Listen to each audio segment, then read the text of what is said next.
Building এর একদম উপরে স্কাই লঞ্চে বসে ইফতার করলে বেস্ট ফিলিং পাওয়া যাবে, নাকি খোলা মাঠে বসে বন্ধুদের সাথে আড্ডা দিতে দিতে প্রকৃতির সাথে ইফতার করাটা বেস্ট হবে? চলেন আজকের ভিডিওতে সেটাই দেখে আসি।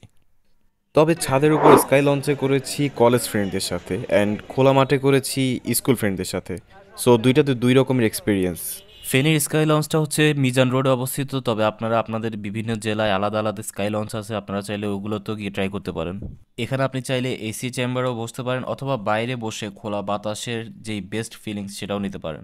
শুধু খেয়াল রাখবেন যে সেদিন যাতে বৃষ্টি না হয়। তো আমরা মূলত কলেজের যারা ফ্রেন্ড ছিল সবাই মিলে প্ল্যান করে একদিন আসি, and menu card and price check করেই আমরা স্কাই লঞ্চে আসি।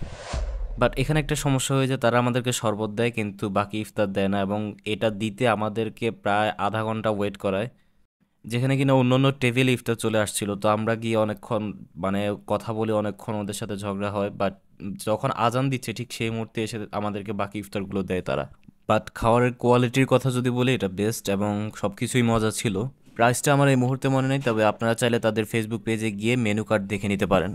অ্যান্ড যত আলো কমবে দেখবেন যে রেস্টুরেন্ট তত ঝাঁকজমকপূর্ণ হচ্ছে। তো স্কুল ফ্রেন্ডদের সাথে স্কুল মাঠে বসে ইফতার করার যে মুহূর্ত, সেটা সত্যি অসাধারণ ছিল। এখানে আমাদের কিছু ফ্রেন্ড ইফতারের ব্যবস্থা করেছে। সবার থেকে টাকা কালেক্ট করে বিভিন্ন দোকানে দোকানে ঘুরে এই ইফতারগুলোর ব্যবস্থা করা হয়। যদিও ইফতার বেশি ছিল না, তবে সবাই এক ডেটে টাইম ঠিক করা, যে কোনো একটা প্লেস ঠিক করা, এইগুলো নিয়ে গ্রুপে অনেকদিন পর্যন্ত যুদ্ধ হওয়া লাগে। এন্ড একটা মজার বিষয় হচ্ছে, স্কুল থেকে বের হওয়ার পর সবাই একসাথ হয় এই ইফতারের উসিলায়। এছাড়া আমার মনে হয় না অন্য কোনো কারণে সবাই একসাথ হওয়া হয়। আর আপনি যদি সবুজ ঘাসে বসে ইফতার না করে থাকেন, আমি বলবো যে আপনাকে অবশ্যই এটা ট্রাই করা উচিত। এটা বেস্ট ফিলিংস অ্যান্ড অন্যরকম একটা অনুভূতি হয় যখন খোলা আকাশের নিচে আপনি সবুজ ঘাসের উপর বসে ইফতার করবেন। তো আজকের ভিডিও এতটুকুই, আশা করি আপনাদের কাছে ভালো লেগেছে। যদি ভালো লেগে থাকে অথবা আপনারাও যদি এমন আয়োজন করে থাকেন, তাহলে অবশ্যই কমেন্ট বক্সে জানাবেন। সাবস্ক্রাইব অথবা ফলো করে পাশে থাকুন।